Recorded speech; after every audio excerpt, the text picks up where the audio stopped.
Oi, pessoal. Oi, oi, oi.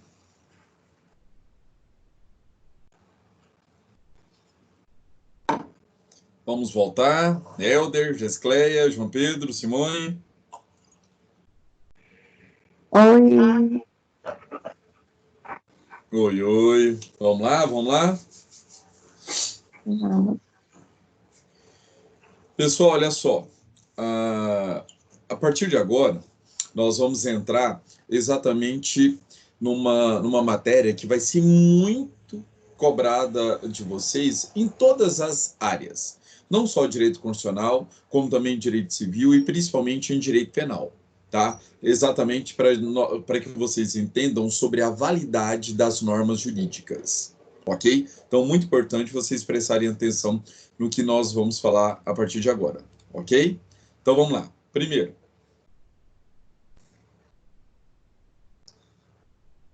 aqui. Então, veja, quando nós falamos sobre norma jurídica, vocês têm que lembrar que a norma, ela possui validade, ela possui vigência e ela possui eficácia, tá? Então, veja, validade de uma norma jurídica. A norma, ela é válida enquanto ela estiver no mundo jurídico, tá? Então, enquanto ela não for revogada por uma outra lei, ela vai produzir os seus efeitos, tá? Então, veja, só para vocês terem uma ideia, o pacote anticrime do então ministro Sérgio Moro, que foi que começou a vigorar no país. Veja, ele foi aprovado pelo Congresso Nacional e foi sancionado pelo presidente no dia 24 de dezembro de 2019. Tá? Foi publicado no Diário Oficial nesse dia.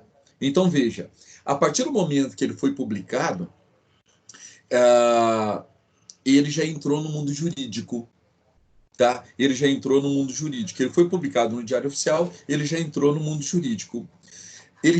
Aí o problema é o seguinte: quando é publicado, ele entra no mundo jurídico, nós precisamos saber se ele já está vigente e se ele já produz eficácia, tá? Ou seja, pode ser considerado uma norma válida, porque já foi publicada no Diário Oficial. Ele já está no mundo jurídico. Então, é uma norma válida. Mas será que produz vigência? Será que ele já produz eficácia? Tá? Então, veja, é isso que vocês precisam fazer diferenciação. Então, primeiro, validade da norma. Essa norma, quando a gente fala de validade da norma, nós temos que lembrar da validade formal e da validade material. Tá? Validade formal deve ser feita em ditames aos processos formais de sua elaboração. Nós, em direito penal, eu trabalhei com vocês exatamente o quê? A fonte do direito penal. E nós vimos que, de acordo com o artigo 22, inciso 1 da Constituição Federal, é o Congresso Nacional. E vimos também que o presidente da República, ele não pode, tá? Ele não pode inovar em matéria penal. Ele não pode fazer uma medida provisória criando tipos penais, tá? Então, veja, isso tem tudo a ver com a validade da norma. Por quê? Se o presidente assim o faz, nós teremos uma invalidade formal dessa norma. Por quê? Porque a Constituição proíbe.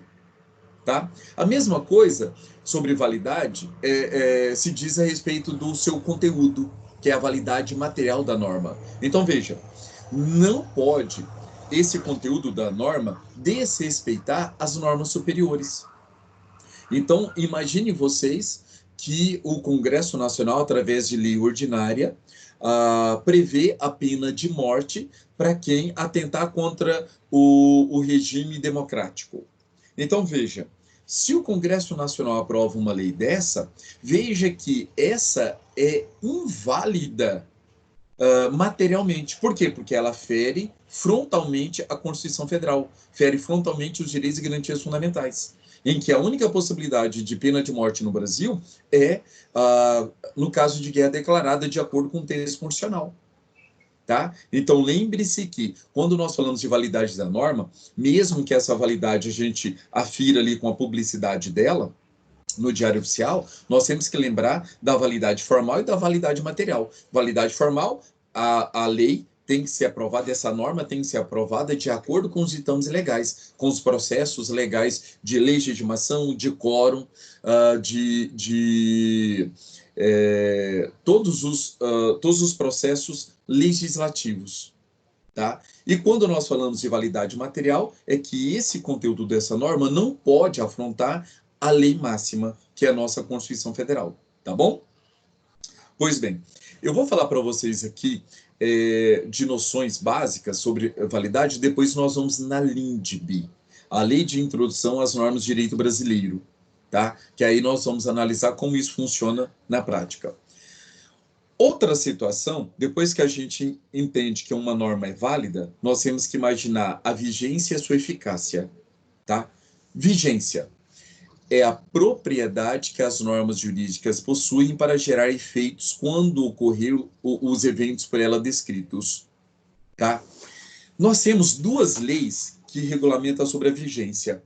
Uma que é a LINDB e a outra que é a Lei Complementar 95/98, tá? Pessoal, olha só, voltando ao pacote anticrime. Ele foi sancionado é uma lei ordinária, em que foi sancionado pelo presidente da República e foi publicado no Diário Oficial no dia 24 de dezembro de 2019. E no texto dessa lei, colocava lá o seguinte: entrará em vigor, ou seja, ela terá vigência a partir daqui 30 dias, tá? Olha só, eu vou até colocar para vocês entenderem como isso funciona. Deixa eu colocar o pacote, só um momento. Vamos colocar aqui. Não.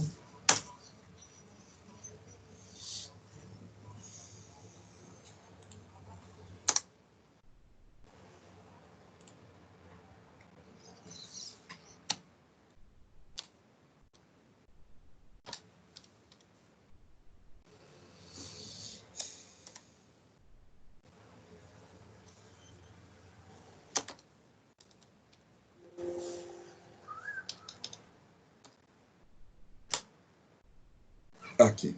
Olha só, o pacote anticrime, ele originou da Lei 13.964 de 2019, tá? Olha lá. Aperfeiçoa a legislação penal e processual penal. Esse pacote anticrime mudou o Código Penal, mudou o Código de Processo Penal e mudou várias leis penais especiais, tá bom? Olha que interessante. Então, veja. Lei 13.964, de 24 de dezembro de 2019. Lá no final, nós temos o Diário Oficial. Então, veja, este texto não substitui o publicado no Diário Oficial no dia 24 de dezembro de 2019, em edição extra. Então, ele foi publicado no dia 24 de dezembro. Então, a partir deste momento, ele começou a ter o quê? Validade. Validade, porque entrou no mundo jurídico. Já é uma lei válida. Por quê? Ela é não só formalmente, como materialmente válida, tá? Em regra, em tese. Beleza. Olha o último artigo, que é o artigo 20. Essa lei entra em vigor após decorridos 30 dias de sua publicação. Pessoal, é isso que nós chamamos de vacatio legis, tá? E está dentro de vigência. O que é vacatio legis? Se escreve vacatio, mas a pronúncia é vacatio, tá? Então, em latim, o T tem a pronúncia de C, tá? Vacatio legis. O que é a vacatio legis? Vacatio legis é o período entre que a lei é uma lei válida, tá? Que estão no sistema jurídico, mas elas ainda não estão vigentes, elas não estão produzindo eficácia, tá? Então, veja, todas essas mudanças que aconteceram, que entrou no mundo jurídico no dia 24 de dezembro de 2019, ela só começou a produzir vigência, só começou a produzir eficácia, só começou a ser aplicada nos casos reais a partir do dia 24 de janeiro de 2020, tá? Por exemplo, nós já estudamos em direito penal o princípio da irretroatividade da lei penal. Quando a lei penal, a modificação ela é pior para o agente, ela não pode retroagir para prejudicar. Ou seja, quando a gente estuda a vigência da lei, e principalmente esse período de vacatio legis, veja, a lei já tinha sido publicada, tá? Ela já estava vigente, mas ela não produz eficácia. Tá? Por que que ela não produz eficácia? Ela já tem validade, na verdade. Ela não produz, ela não estava vigente, não estava produzindo a eficácia técnica e jurídica. Por que não? Porque esse é um período de conhecimento em que o legislador entendeu que deveria ter dado 30 dias para que a população entendesse todas essas modificações. Então, veja, exemplo, eles mudaram o artigo 155, colocou a pessoa que comete o crime de furto, utilizando material explosivo, ele é considerado hediondo. E isso prejudicou muito os acusados que cometeriam esse tipo de ilícito. Por quê? Porque vai endurecer a progressão de pena e etc. Então, piorou a situação da gente? Piorou. Com base no princípio da retroatividade, tem como aplicar as pessoas que cometeram um crime, por exemplo, no dia 1º de janeiro? Não tem, porque ela não está produzindo eficácia. Tá? Ela ainda está no período de vacatio legis. Então, somente aqueles acusados que cometeram o crime a partir de 24 de janeiro deste ano, que pode se apresentar, que pode responder por essas novas normações. Tá bom? Então, lembre-se disso. Tome cuidado com o período de vacatio legis. Agora, tem muitas leis que entram em vigor na data da sua publicação. Exemplo, se você for imaginar aqui, vamos colocar aqui o artigo 121, o feminicídio. Olha só, feminicídio, ele entrou no nosso mundo jurídico com a Lei 13.104 de 2015. Veja bem, ela foi publicada no Diário Oficial no dia 10 de março de 2015. Tá? Logo depois do Dia Internacional das Mulheres. E olha aqui o artigo 3º. Essa lei entra em vigor na data da sua publicação. Então veja que aqui não tem período de vacatio legis. Então ela foi publicada no Diário Oficial no dia 10 de março. A partir do dia 10 de março, aquele homem ou aquela mulher que numa relação íntima de afeto tirou a vida de outra mulher, vai responder pelo feminicídio. Tá? Então lembre-se dessa diferença de vacatio legis. Se tem vacatio legis, se não tem vacatio legis. Ok? Certinho? Por enquanto, estamos tranquilos? Estamos. Tranquilo. Tá. Então, olha só. Outra coisa que vocês precisam diferenciar, pessoal, é validade da norma, vigência e eficácia. Olha só que problema que nós temos. Então, veja, validade da norma. Se ela obedeceu os seus aspectos processuais de sua elaboração, ela vai ser uma norma válida. Se o conteúdo não fere as normas superiores, ela também vai ser válida. A partir do momento da publicação no Diário Oficial, é uma norma válida, ok? Beleza, fechou. Aí nós temos a vigência. Ela pode ser vigente a partir da sua publicação, como nós vimos agora, ou pode haver o período de vacatio legis. É o período em que ela tem validade, mas não tem vigência, tá? Que foi o exemplo do pacote anticrime que nós acabamos de mostrar, tá? Agora, existem leis que são válidas, que estão vigentes e que não produzem eficácia. Olha que legal, olha que legal. Pessoal, eu vou chamar vocês para a gente ir para o Código de Processo Penal, tá? O Código de Processo Penal, principalmente a respeito da figura do juiz e as garantias. Deixa eu colocar aqui.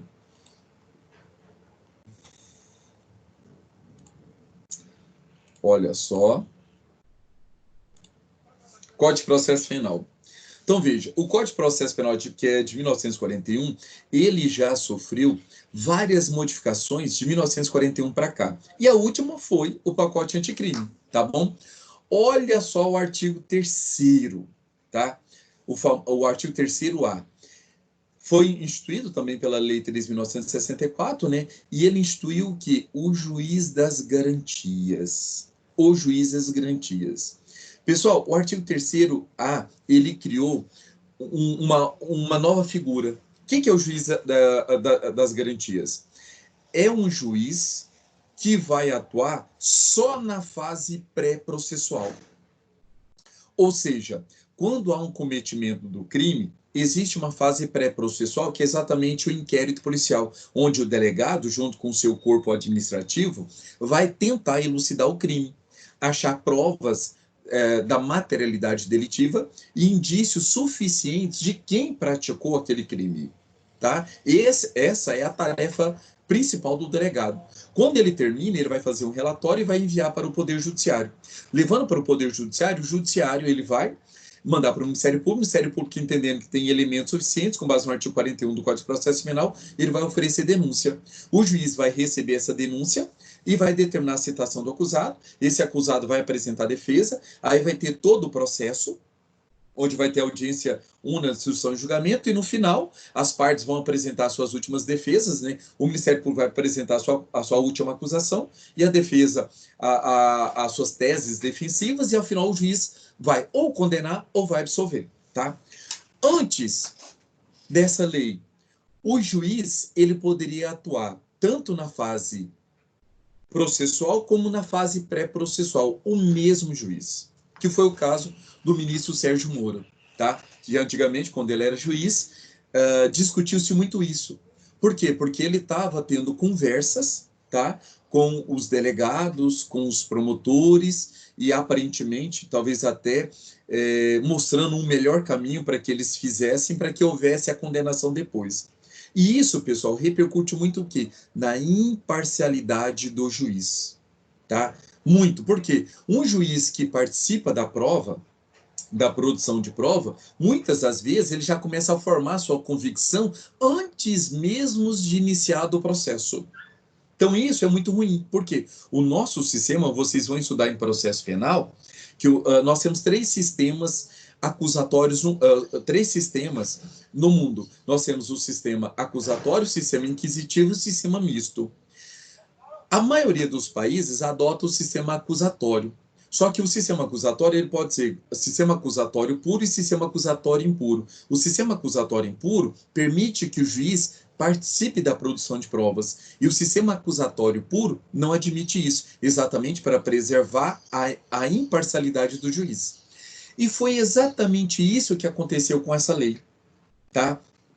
A Lei 13.964 de 2019, esse pacote anticrime, ele veio para quê? Para criar a figura do juiz às garantias, para que tenha dois juízes, um na fase pré-processual e outro juiz na fase processual. Exatamente aqui, para que esse juiz que vai fazer a condenação ou absolvição, ele seja mais imparcial possível. Tá? Por isso que surgiu a figura do juiz às garantias, ok? Beleza. Então, veja, nós já vimos que esse artigo, ele começou a produzir a sua vigência, a sua eficácia, a partir do dia 24 de janeiro de 2019, o juiz às garantias. Pessoal, em tese. Por quê? Olha só, o ministro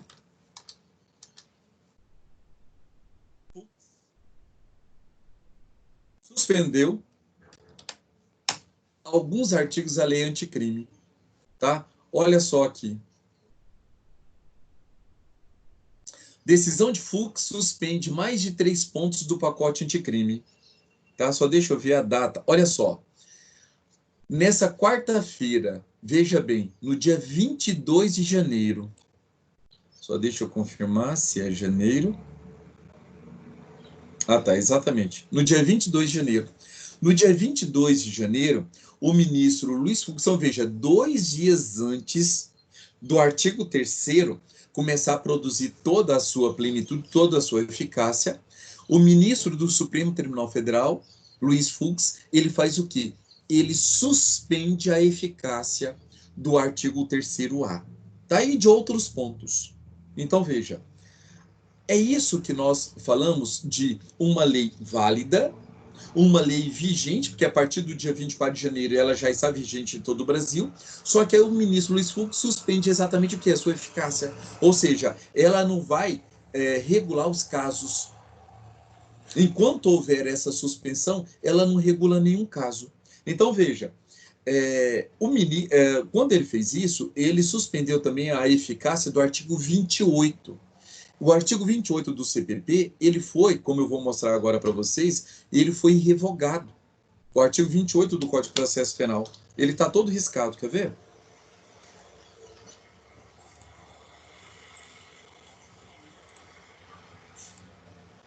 Olha só o artigo 28. Veja, o artigo 28, ele foi todo revogado. Veja que aqui, tudo riscado, quer dizer que ele foi revogado. Então, nós temos um novo artigo, o artigo 28 da Lei 3.964. Então, veja, quando o ministro Luiz Fux suspende partes do pacote anticrime, inclusive esse artigo 28, o que aconteceu? Repristinação. O que é repristinação? Repristinação é quando eu tenho uma lei e ela vai ter validade até que outra lei a revogue. Na hora que uma lei vem e revogue, ela perde a sua validade. Pois bem, só que uma outra lei no futuro pode determinar que aquela norma revogada, ela pode vigir novamente. Isso é o que nós chamamos de repristinação. É o que nós chamamos de repristinação. Pessoal, não foi o que aconteceu, mas aconteceu o que nós chamamos de efeito repristinatório. Tá? Por quê? Quando o ministro Luiz Fux suspende esse artigo 28, tá? Para que não haja um vácuo jurídico, o artigo 28 antigo, que foi revogado, ele continua a ter vigência, a produzir eficácia. Tá? Isso é o que nós chamamos de efeito repristinatório. Não é que é repristinação, porque a repristinação é necessário que uma lei venha ressuscitando uma lei que já foi revogada. Isso é repristinação. Agora, nesse exemplo aqui, não é um efeito repristinatório, tá? Porque houve a suspensão da validade desse artigo 28. Tá? Então, por isso que vocês precisam fazer essa diferença de validade, de vigência e de eficácia da norma, tá bom? Para a gente fechar com chave de ouro essas diferenças, eu convido vocês a gente analisar aqui a LINDB, tá? Que é o Decreto-Lei 4.657 de 42, que foi todo reformulado pela Lei 12.370 de 2010. Tá? Então, veja, no ano de 2010, a Lei de Introdução às Normas do Direito Brasileiro foi toda reformada, porque antigamente era a Lei de Introdução ao Código Civil. Tá? Ela chamava exatamente isso, Lei de Introdução ao Código Civil. Hoje não, é Lei de Introdução às Normas do Direito Brasileiro. Por quê? Essa Lei de Introdução aplica-se a todo o ordenamento jurídico, tá bom? Essa, pessoal, é uma lei, é um decreto-lei de leitura obrigatória. Vocês precisam ler, são só 30 artigos, mas é muito importante para o futuro profissional de vocês, tá bom? Então vamos lá. Olha o artigo 1º. Salvo disposição contrária, a lei começa a vigorar em todo o país 45 dias depois de oficialmente publicada. Pessoal, essa é uma regra. Então, por exemplo, nós vimos duas leis aí. Se essas duas leis, no último artigo, não fala absolutamente nada quando ela entra em vigor, então veja, ela vai ter validade a partir do momento que foi publicada no Diário Oficial.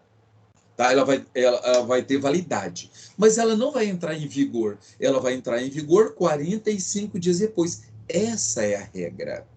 Tá? Agora, a maioria das leis, ela vem o seguinte, ó, entra em vigor na data da sua publicação. Então, ela vai ser uma exceção ao artigo 1º. Ou, como aconteceu no pacote anticrime, ela entra em vigor um mês depois da sua publicação. Então, assim, nós temos que analisar a lei. Se a lei nada fala, eu aplico a regra que ela vai entrar em vigor no território brasileiro 45 dias após a sua publicação. Essa é a regra. Ou se na lei fala que entra em vigor na data de publicação, é na data da publicação já está vigorando em todo o país. Tá? Ou se dispuser de modo contrário. Exemplo, tanto o Código Civil de 2002 como o Código de Processo Civil de 2015, tanto um como o outro, eles colocaram o quê? Entre em vigor 1 ano depois de sua publicação. Então veja que o período de vacatio legis é de 1 ano. Pessoal, pasmem, nós tivemos um código chamado Código Nelson Hungria, feito pelo ministro Nelson Hungria. veja que o nosso Código Penal é de 1940. Então, veja que em 1960 foi pedido para o saudoso Nelson Hungria, ele estava à frente de um projeto para fazer um novo Código Penal. E ele fez, tá? E aí foi interessante. Foi publicado esse novo Código Penal, só que ele colocou o quê? Um período de vacatio legis de um ano. De um ano. Olha que interessante, período de vacatio legis de um ano. Quando estava perto de terminar e exatamente entrar em vigor, produzir eficácia, tinha tanta celeuma, era tanta briga doutrinária, que o Congresso Nacional publicou mais um ano, um período de vacatio legis. Pessoal, ele foi fazendo isso por quase 10 anos, postergando a vigência do Código Penal, até que, no final, acho que foi em 1969, salvo engano, o Congresso Nacional veio e revogou esse Código Penal, que nunca produziu a sua vigência. Ele tinha validade, mas não tinha vigência. Olha que absurdo. Um código que estava ali prontinho, mas nunca produziu, nunca foi vigente. Tá? Então, assim, é um dado histórico muito interessante para vocês entenderem um pouco sobre vigência, sobre o período de vacatio legis. Tá? Olha o parágrafo primeiro, é uma outra regra. Veja, no território brasileiro, uma lei vai entrar em vigor, salvo disposição em contrário, 45 dias depois de oficialmente publicada. Nos estados estrangeiros, a obrigatoriedade da lei brasileira, quando admitida, se inicia 3 meses depois de oficialmente publicada. Pessoal, já caiu inúmeras vezes em provas de concurso falando que quando admitida se inicia 90 dias depois de oficialmente publicada. Está errado. 3 meses é diferente de 90 dias, pessoal. É diferente, tá? Porque imagina, fevereiro tem 28 dias. Março tem 31, abril tem 30 dias. Então, quando você coloca em 90 dias, são 90 dias. Vai dar diferença.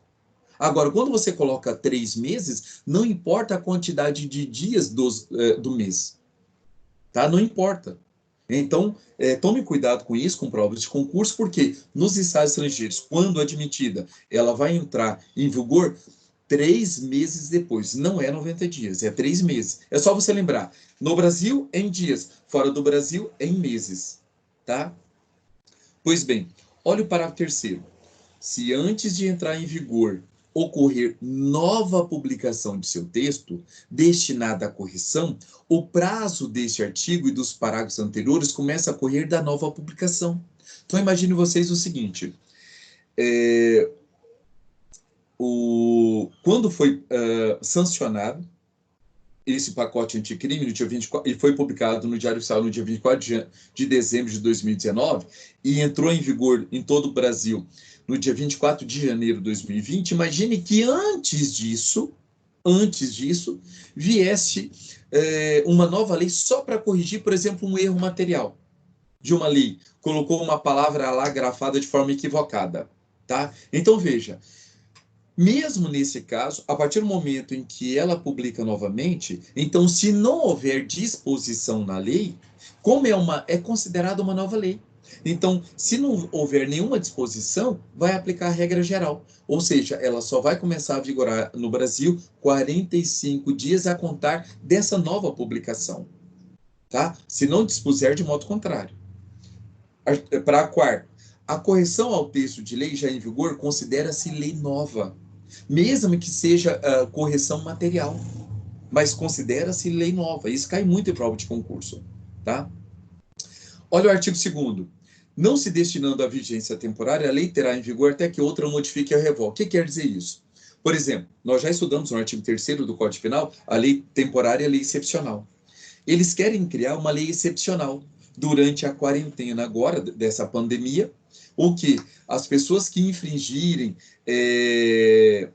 ordens administrativas, eles querem colocar como crime passível que de prisão. Exemplo, a pessoa ir na praia. Não podem ir na praia, não podem fazer festa. Mas veja que essa lei ainda não foi aprovada pelo Congresso Nacional. Mas suponhamos que fosse. Então isso seria considerado uma lei excepcional. E ela vai vigorar enquanto a pandemia estiver. Tá? Beleza. Quando nós falamos de lei temporária, é diferente. Exemplo, a lei temporária foi a lei da Copa, em que ela durou durante o ano da Copa. Terminou a Copa ali no 31 de dezembro daquele ano, acabou aquela lei. Isso é uma lei temporária. Então, veja, lei temporária, ela entra em vigor, já sabe exatamente a data da sua morte. Já vem na própria lei a data da sua morte. Tirando essas exceções, toda e qualquer lei, ela entra em vigor e ela vai vigorar até que uma outra lei a revogue ou a modifique. Essa é a regra. Essa é a regra, tá bom? Parágrafo 1º. A lei posterior revoga a anterior quando expressamente o declare, quando seja com ela incompatível, quando regule inteiramente matéria de que trata o antigo anterior. Acontece muito do Congresso Nacional fazer uma lei extensa e eles não acham, não detectam quais são os artigos que sofrerão modificação. Então aí fica a cargo do intérprete, de nós juristas, analisar essa lei nova prejudicou o entendimento desse artigo. Aí eu vou aplicar essa regra. Então veja, lei posterior que revoga a anterior ou quando expressamente o declare, que aí fica fácil para nós, ou quando, mesmo que não expressamente o declare, seja o quê? Com ela incompatível ou quando regula inteiramente a matéria que tratava a lei anterior, tá? Então, neste caso, haverá o que? Uma revogação. Eu vou aplicar essa lei nova, tá bom? Parágrafo 3º.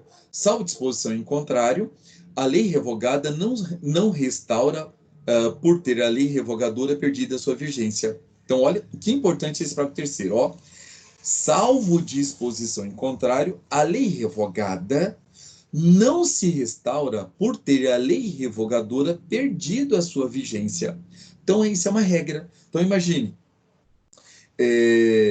eu tenho uma lei hoje vigente, amanhã é publicada uma lei revogando a lei atual, tá? Então, veja, se o parágrafo 3º do artigo 2º deixa bem claro que essa nova lei, se ela não dispuser de modo contrário, quando ela perdeu a vigência, não quer dizer que a antiga lei vai voltar a viger, tá? Então, para que ela possa voltar a viger, essa nova lei tem que determinar isso. É o que nós chamamos de repristinação, tá bom? Pessoal, eu vou tratar só alguns artigos da LINDB, tá? Só para que vocês tenham um conceito amplo do alcance da norma, tá bom? Artigo 3º. Ninguém se excusa de cumprir a lei, alegando que não a conhece, tá? Isso aqui é muito importante, porque nós vamos entrar amanhã, nós já vamos falar no Código Penal sobre a teoria do crime.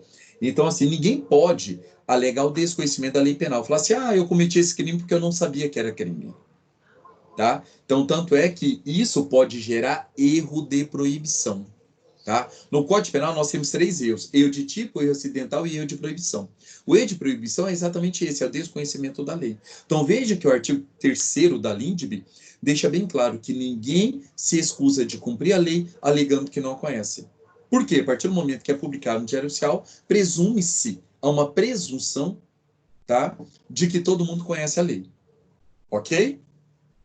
Pois bem, artigo 4º. Quando a lei for omissa, o juiz decidirá o caso de acordo com a analogia, os costumes e princípios gerais do direito. Isso é o quê? Quando houver lacuna da lei.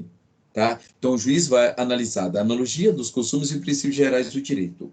Lembrando a vocês que, em direito penal, eu só posso usar da analogia para beneficiar o agente. Analogia in bonum partem. Eu nunca posso aplicar a analogia, no caso de uma lacuna da lei, para prejudicar o agente, tá? Não existe exceção, isso é uma regra. Uma das poucas exceções no direito penal que é imutável. Eu não posso aplicar analogia para prejudicar o agente. É o que nós chamamos de analogia in malum partem, ok? Lembre-se disso. Lembre-se disso. Pessoal, só mais 2 artigos. Na aplicação da lei, o juiz atenderá aos fins sociais a que ela se dirige e às exigências do bem comum. E por último, tá? A lei em vigor terá efeito imediato e geral, respeitados o ato jurídico perfeito, o direito adquirido e a coisa julgada. Pessoal, ato jurídico perfeito. Aquele ato jurídico perfeito é aquele ato em que já foi feito de acordo com a lei e já está produzindo efeitos, tá? Então, por exemplo, um ato jurídico perfeito, veja, pense numa pessoa que aposentou de acordo com as regras gerais, tá? De acordo com as regras atuais. Então, veja, é um ato jurídico perfeito, porque ele já está produzindo efeitos, tá? Agora, um direito adquirido. Imagine aquela pessoa que ainda não se aposentou, mas já tem tempo de aposentadoria, já pediu a aposentadoria e o INSS ainda não formalizou. Então, veja, ele já tem direito adquirido. Tá? Não é um ato jurídico perfeito, mas ele já tem o direito adquirido. Então, uma nova lei que venha, ela não pode prejudicar o ato jurídico perfeito, o direito adquirido, muito menos a coisa julgada. Tá? Um exemplo para vocês de coisa julgada. Paternidade. Pessoal, antigamente não existia o exame de DNA. Então, muitas pessoas foram condenadas a serem pais, que muitas das vezes não eram pais. Isso aconteceu num caso emblemático em Goiás, em que o médico sempre falou que não era pai de uma moça, e a mãe falava que sim. Só que na época não existia exame de DNA. Tá? Então, veja, o que aconteceu? Ele na época, tinha várias testemunhas que falavam que esse médico frequentava a casa, eu acho que na época ela era enfermeira, inclusive dormia na casa dessa enfermeira, então assim, tinha provas robustas que ele mantinha relações sexuais com essa enfermeira. Só que esse médico falava que não era, a criança não era dele, porque ele tomou os cuidados necessários.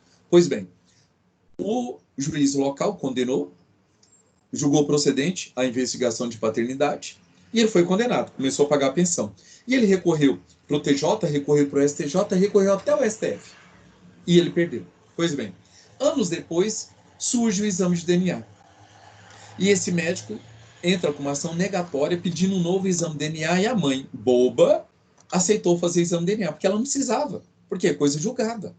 Mas ela fez o exame de DNA. Pessoal, pasmem. O exame de DNA provou que ele não era o pai da criança.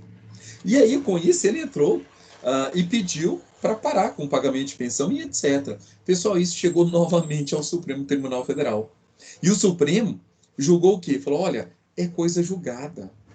Antigamente não existia o exame de DNA, havia uma nova lei admitindo o exame de DNA. Mas esse exame de DNA não pode modificar uma decisão judicial que já transitou em julgado e não cabe mais recurso. Muito menos a qualquer reformulação. Então, veja, olha a importância desse artigo 6º. Tá? Então, veja, uma nova lei não pode prejudicar a coisa julgada. Tá bom? Certinhos? Pessoal, até aqui, alguma dúvida? Não, mas Sim, tá tranquilo. Tá tranquilo? Tá. Pessoal, beleza. Então, para a gente terminar a nossa aula de hoje, fazendo essa revisão, né, dos pontos importantes que nós não vimos, porque vocês começaram um pouco tarde, nós vamos falar sobre o quê? Sobre a norma constitucional, tá? Sobre a eficácia dessa norma constitucional, tá? Então, vamos lá. Que isso também é muito cobrado nos textos constitucionais. Então, vamos ver. Opa, não é aqui que eu quero.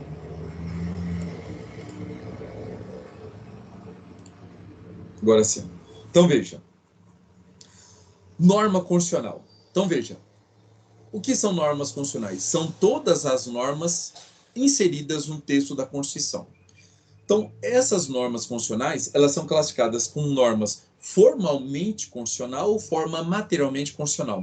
A norma materialmente constitucional são aquelas normas que regulam a formação do Estado, a estruturação do Estado, a divisão de poderes, os direitos e garantias fundamentais, tá? Isso são normas de conteúdo constitucional, são normas materialmente constitucionais. E nós temos as normas formalmente constitucionais, ou seja, são normas que não deveriam estar na Constituição, mas estão.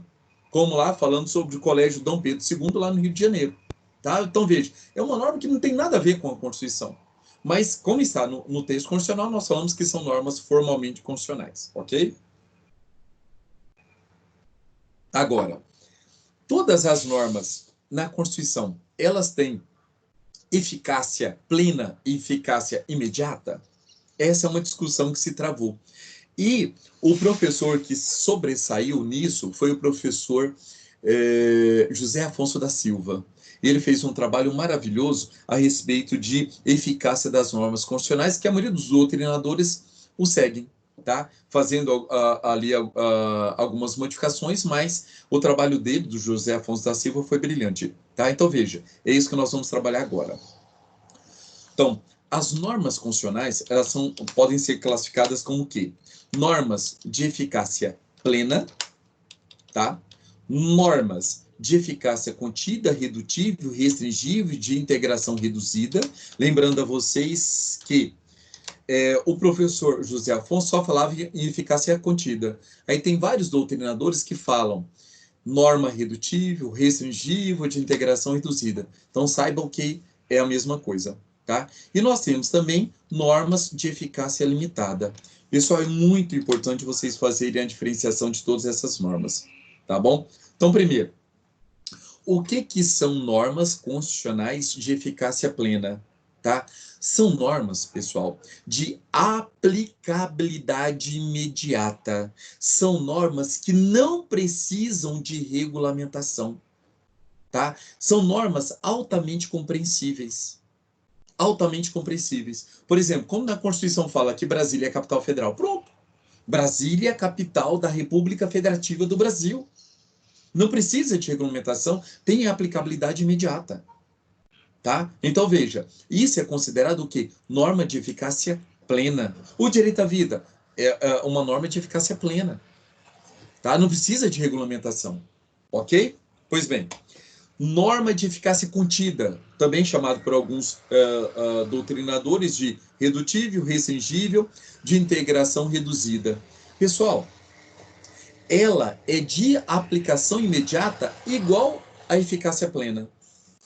Igual à eficácia plena. Então, veja, ela é de aplicação imediata. Tá? Agora, o que acontece? É uma norma constitucional ou infraconstitucional poderá conter, reduzir ou restringir o seu campo de atuação. Tá? Então, vocês têm que lembrar o seguinte, que a norma de eficácia contida, ela é igualzinha à norma de eficácia plena. Ela tem aplicabilidade imediata, mas uma outra norma constitucional ou uma norma infraconstitucional, uma lei ordinária, poderá restringir, tá? Poderá conter a atuação dessa norma. O exemplo que nós temos aqui é o quê? O artigo 5º, inciso 13 da Constituição Federal. Quer ver? Vamos a ele? Artigo 13 da Constituição Federal.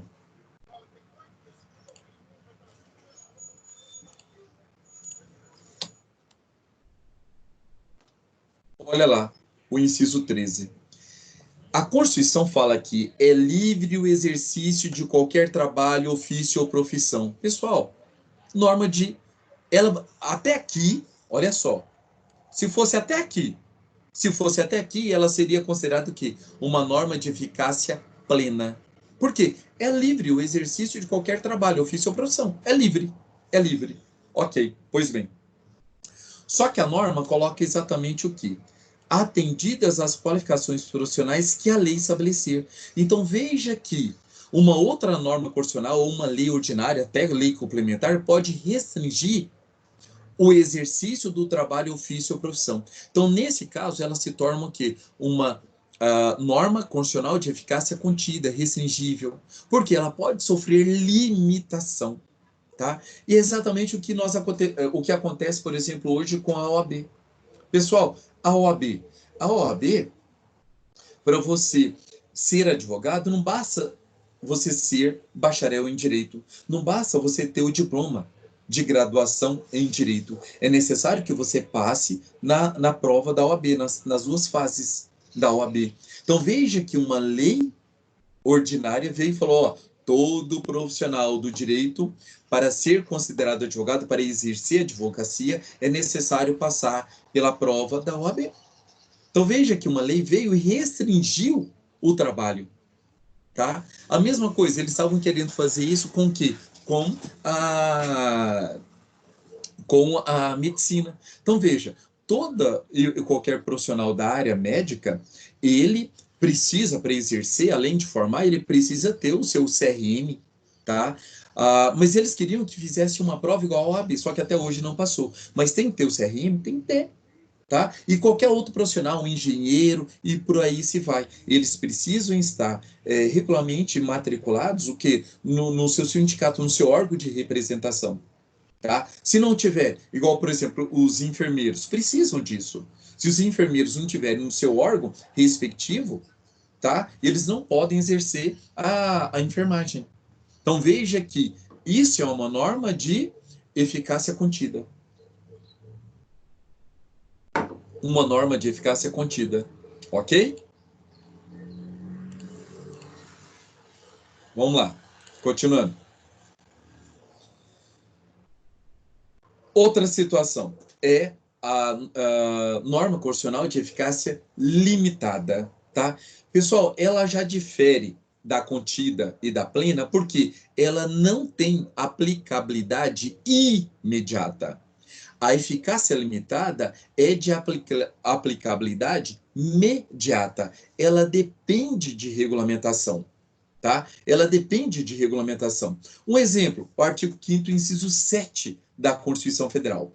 Na Constituição Federal, no inciso 7º, ele fala o seguinte: é assegurado, nos termos da lei, a prestação de assistência religiosa nas entidades civis e militares de internação coletiva. Então, veja, nas entidades civis e militares de internação coletiva, é garantido, sim, assistência religiosa. Mas é assegurado o quê? Nos termos da lei. Então, é necessário que uma lei venha e regulamente como nessas entidades civis ou militares de internação coletiva, como será feita essa prestação religiosa. Enquanto não houver uma lei regulamentando, é um direito que não é exequível. Não é exequível. Então, por isso que José Afonso da Silva, ele fala o quê? Que essa é uma norma o quê? De eficácia limitada. É uma norma de eficácia limitada, tá? Então, veja, e essa norma de eficácia limitada, de aplicabilidade imediata, precisa de uma lei regulamentando, ela pode ainda ser dividida em normas programáticas, como normas de princípios institutivos ou orgânicos. Tá? Então, veja, normas programáticas que se referem a programas sociais e políticas públicas sociais. Todos os direitos sociais previstos no artigo 6º, né, da Constituição, e objetivos fundamentais da República Federativa do Brasil, previsto no artigo 3º da CF, são considerados normas programáticas. São programas, tá? Então, são programas que devem ser aferidos, que devem ser implementados pelo governo federal, tá? Por outro lado, nós temos norma de eficácia limitada, considerado o quê? Normas de princípios institucionais orgânicos, que são aqueles atrelados à organização político-administrativa da República Federativa do Brasil, tá? Pessoal, um exemplo que a doutrina gosta de trabalhar é o artigo 125, parágrafo 3º da Constituição Federal, que admite a criação do Tribunal de Justiça Militar por lei estadual, respeitadas as condições que ela estabelecer. Ou seja, tem que ter um efetivo acima de 20 mil integrantes. Tá? Nós temos Tribunal de Justiça Militar apenas em 3 estados da federação. Tá? Outra situação, outra norma de princípio institucional orgânico é a criação das defensorias públicas. Pessoal, a maioria dos estados deveriam ter defensorias públicas e não tem. Tá? Por exemplo, o estado de Goiás instituiu a defensoria pública recentemente, mas ela está funcionando praticamente só na capital da República. Aqui, na capital, só na capital do estado. Aqui no Distrito Federal, não. Nós temos a Defensoria Pública funcionando em todas as unidades administrativas. Tá bom? Então, veja que a Defensoria Pública é considerada o quê? Uma norma constitucional de eficácia limitada, de princípio institutivo ou orgânico. Ok? Até aqui, tá tranquilos? Estão de boa? Sim. É matéria demais, não é? Bastante coisa, né? Bastante coisa, pessoal, bastante coisa. Por isso que vocês precisam criar o hábito de leitura. Não menos que 2 horas por dia. O ideal é que seja pelo menos 4 horas por dia de leitura. Por quê? Hoje vocês estão estudando comigo direito constitucional. Tá? Então, hoje, o ideal é que vocês tenham, além da nossa aula, vocês tivessem de 2 a 4 horas para vocês estudarem, assimilarem tudo que nós estamos falando em sala de aula. Tá? Amanhã, direito penal, a mesma coisa. E por aí se vai. Tá? É importante demais vocês criarem o hábito de leitura. Tá? Principalmente para que no futuro vocês consigam passar na prova da OAB ou passar na prova do concurso que vocês quiserem. Tá bom? Pessoal, para a gente terminar a nossa aula de hoje, fazendo essa revisão, né, do que já foi falado, eu preciso falar, neste momento, sobre o quê? Sobre a síndrome da inefetividade da norma constitucional, tá? Pessoal, isso quer dizer o quê? Quer dizer que eu tenho normas constitucionais que muitas das vezes ele pode gerar uma inefetividade, tá? Por quê? Muitas vezes o legislador não consegue assambarcar todas as situações, tá? Então, por exemplo, aqui eu coloquei para vocês o seguinte: síndrome da inefetividade das normas constitucionais. Então, veja, eu tenho ali uma norma limitada em que não foi feita a lei, não foi feita a regulamentação e a pessoa está sem exercer esse direito, tá? Então, nesses casos, a Constituição ele coloca 2 ações em que a pessoa pode se valer para acabar com essa síndrome de inefetividade da norma constitucional. A primeira é a ação direta de inconstitucionalidade por omissão. Tá? Artigo 103, parágrafo 2º da Constituição Federal. Olha só, vamos para a Constituição. Artigo 103. Tá?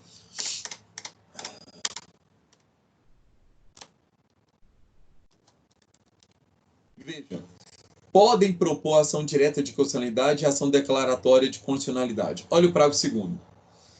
Declarada a inconstitucionalidade por omissão de medida para tornar efetiva a norma constitucional, será dada ciência ao poder competente para a adoção das providências necessárias e, em se tratando de órgão administrativo, para fazê-lo no prazo de 30 dias.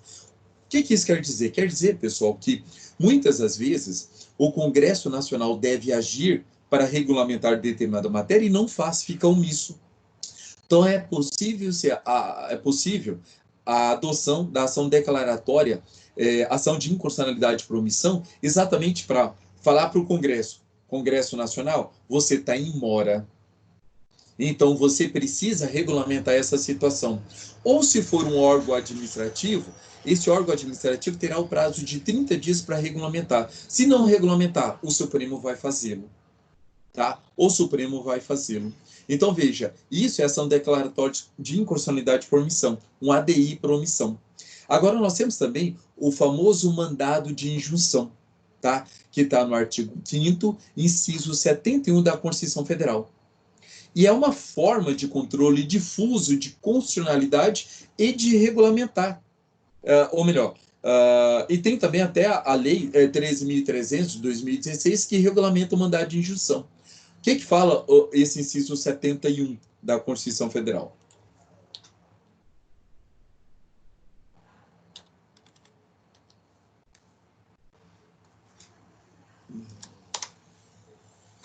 Olha só.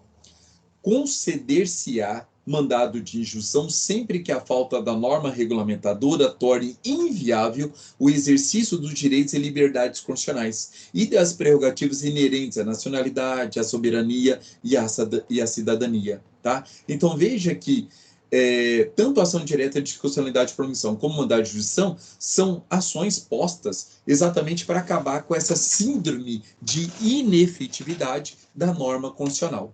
Tá bom? E finalizando o nosso encontro de hoje, eu preciso falar para vocês sobre a intervenção federal. Nós vamos aprofundar mais à frente, mas é importante que vocês lembrem, pessoal, que o artigo 34 da Constituição Federal permite em que haja intervenção da União nos estados, dos estados nos municípios. Tá? Isso é possível. Tá? Então, nós temos uma classificação dessa intervenção federal espontânea ou ex officio, que somente o presidente da República poderá decretar intervenção federal ex ofício, ou seja, independente de provocação, tá? E ali é só vocês estudarem o artigo 34, seus incisos 1, 2, 3 e 4, tá? Ou seja, é uma intervenção feita pelo próprio presidente da República.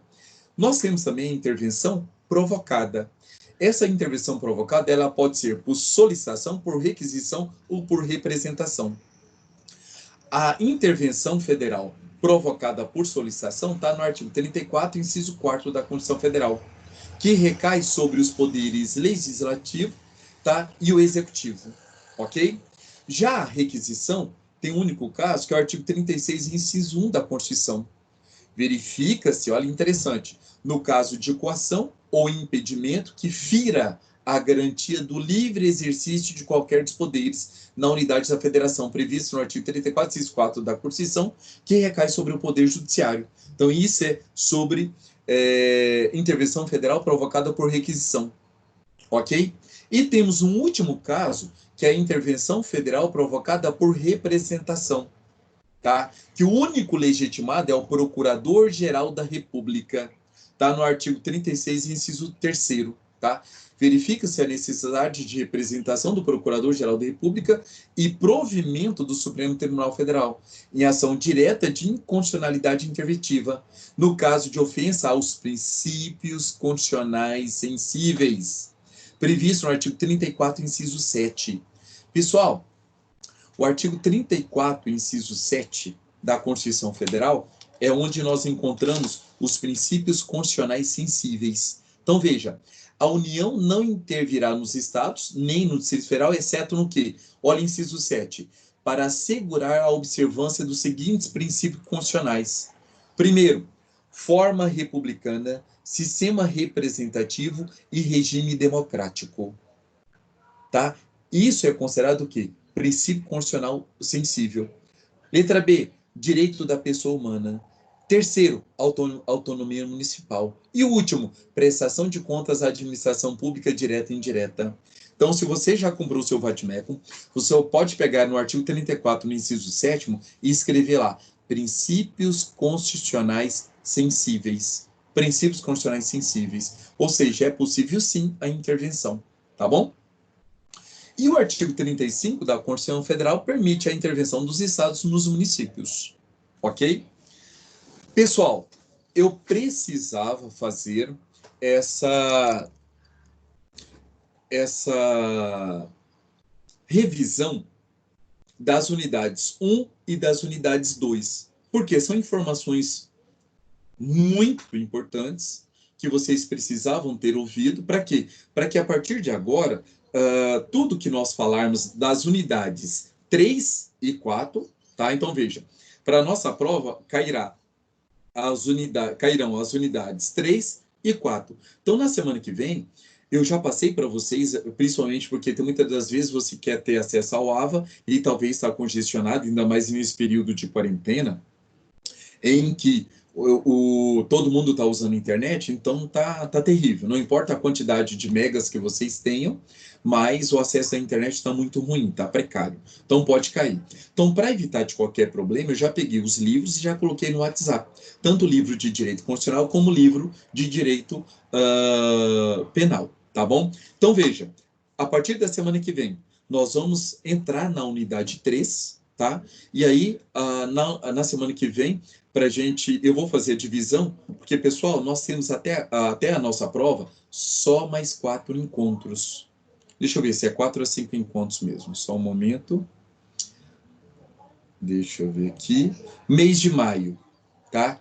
1, 2, 3, 4. Nós teremos só mais 4 aulas, tá? Então, essas 4 aulas, eu vou pegar a unidade 3 e a unidade 4 e vou dividir o conteúdo em cima desses 4 encontros, tá? Então, para vocês, é muito importante que vocês já comecem a estudar a unidade 3, tá?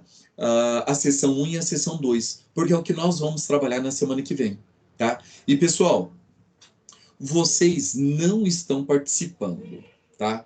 E assim, como vocês estão entrando no mundo jurídico agora, tem muitos alunos de outras instituições que entram ali na aula, igual eu estou vendo, temos aí o Helder, a Jéssica, o João Pedro e a Simone, e em outras instituições, alunos entram ali, não sei se vocês já viram alguns memes aí na internet, que a pessoa até coloca uma foto da pessoa como se estivesse ali prestando atenção na aula, etc. E, na verdade, o cara está fazendo outra coisa, está até dormindo. Então, veja, isso não pode acontecer com a gente. Por quê? Vocês estão entrando no mundo jurídico, que é um mundo que pode dar inúmeras possibilidades para vocês. Pessoal, não sei qual a situação financeira de vocês hoje, mas o direito pode torná-los ricos, milionários. Além disso, o direito pode, se vocês são pessoas que têm uma vontade imensa de mudar o mundo, não tem nenhuma profissão igual ao direito. Nós podemos mudar o mundo, tá? Para isso, é necessário que vocês estudam pra caramba. Porque não tem como você dominar os conteúdos jurídicos sem estudá-los, tá?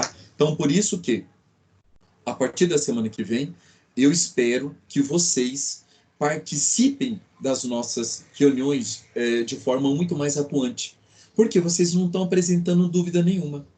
E lembre, a nossa prova, ela vai ser presencial. E pasme, vocês ainda não têm experiência comigo em prova presencial, mas as notas dos alunos nas provas presenciais geralmente é um pouco abaixo da média. Por quê? Porque eu vou cobrar de vocês o que está caindo na atualidade. O que a OAB está cobrando, os que os concursos públicos estão cobrando. Então, não pratico o estelionato educacional. Eu passo para vocês o conteúdo que é cobrado e eu cobro isso nas nossas aulas. Eu cobro isso também nas nossas avaliações, tá bom? Então, para que vocês sejam vitoriosos no futuro, é necessário que vocês me acompanhem, tá bom? Então, peço a vocês, o material já está posto, já está colocado, estudem, e toda e qualquer dúvida até o nosso encontro, se vocês quiserem utilizar o WhatsApp, vocês podem passar para mim, que eu vou estar sempre respondendo dúvidas de vocês, tá? Mas na aula que vem, principalmente na aula que vem, eu quero vocês aqui dominando os institutos, tá bom? Certinho? Ok. Tá Certinho. Oi? bom. Não entendi, o microfone falhou. A dúvida que eu ia tirar, você já falou, que era se tinha como criar uma lei provisória. Essa que você falou.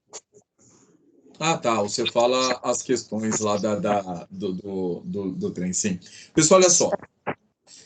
É muito importante agora vocês acessarem o AVA, não só da minha disciplina, como de qualquer outra, e fazer os exercícios do AVA. Isso vai contar a pontuação para vocês. Então, assim, se vocês querem terminar esse semestre com chave de ouro, passando do primeiro semestre para o segundo, sem dever nenhuma matéria, façam essas atividades no AVA. Tá? E é muito o livro, ele é muito interessante, ele é interativo, ele coloca sempre questões práticas para a gente resolver com conteúdo teórico, tá? Então, assim, acompanhe muito o livro, vai ser muito legal, é muito bom, tá bom? O meu tá tendo problema, as atividades que vocês estão lançando lá não tá aparecendo. Aí eu tô tentando resolver essa questão. Então, tenta resolver o mais rápido, Jéssica. Por quê? Porque o sistema da Croton exige de vocês a entrada diária e a participação efetiva de todos os exercícios. Porque senão depois você vai ter uma nota muito ruim, tá bom? Tô entrando em contato com eles, mas tá tendo problema. Mas aguardar um pouco para ver.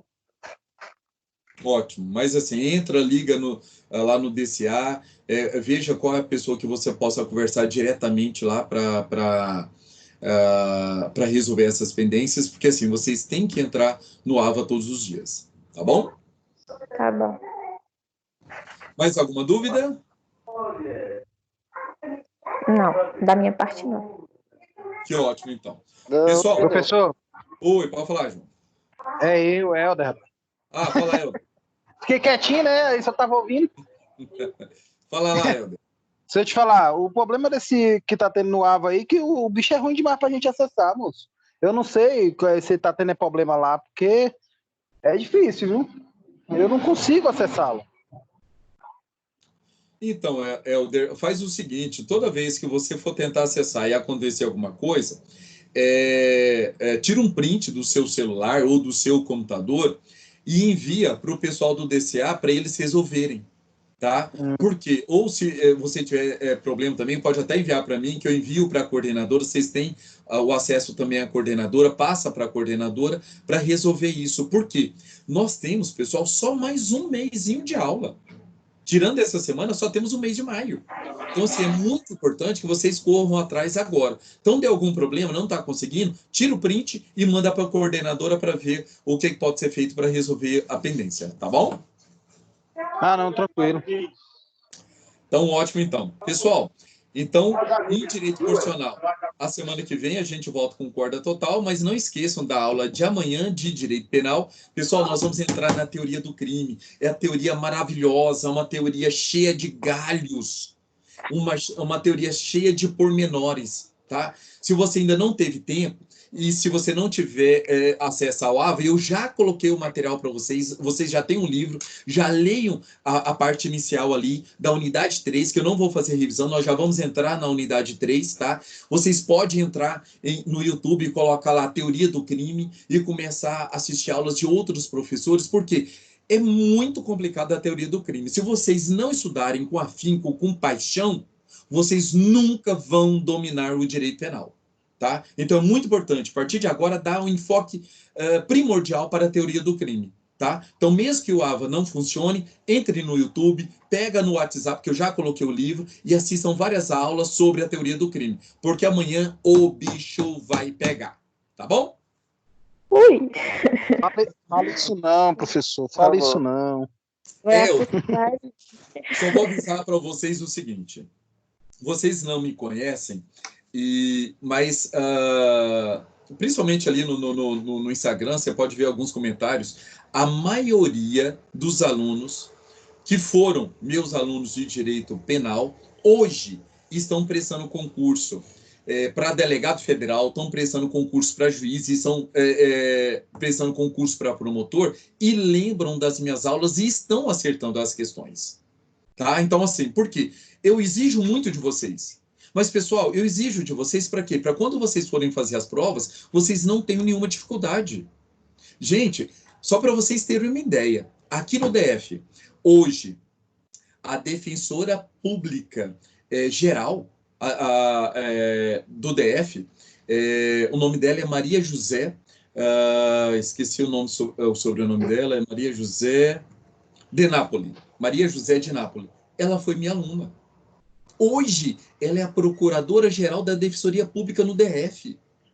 Tá? E ela foi minha aluna. Pessoal, o salário dela hoje é mais de 25 mil reais, é mais de 30 mil reais. E foi minha aluna. Então, assim, o que eu falo para vocês é exatamente isso. Eu vou pegar muito pesado com vocês. Mas para quê? Para que amanhã vocês estejam ganhando aí rios de dinheiro.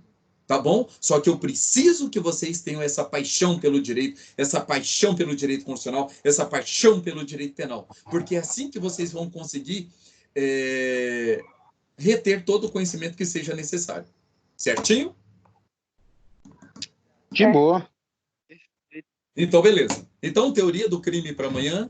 Leia o material. Ficou em dúvida? Vai para o YouTube, coloca várias aulas ali e amanhã a gente pega com corda total. Tá bom? Professor, se eu não conseguir entrar amanhã, é porque eu vou estar trabalhando. Eu tenho que vender máscara. Então, vou correr atrás aqui. Qualquer coisa eu pego com o senhor depois.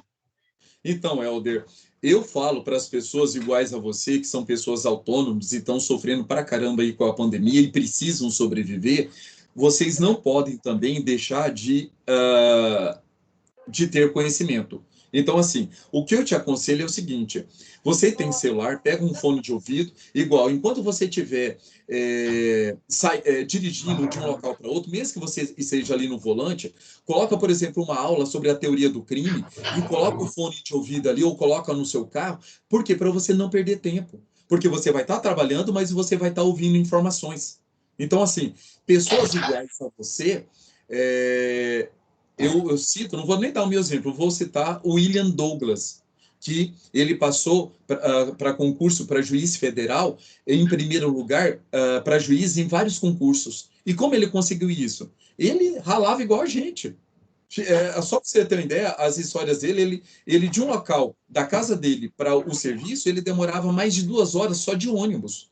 Então, assim, o que ele fazia? Ele lia o Código Penal, ele ouvia os áudios do Código. Então, assim, para você que está trabalhando, para vocês que estão trabalhando, que precisam sobreviver, a gente precisa também reter isso. Então, aproveite o máximo possível esse tempo de deslocamento, tá bom? De boa, meu jovem. Obrigado. Então, valeu, pessoal. Ó,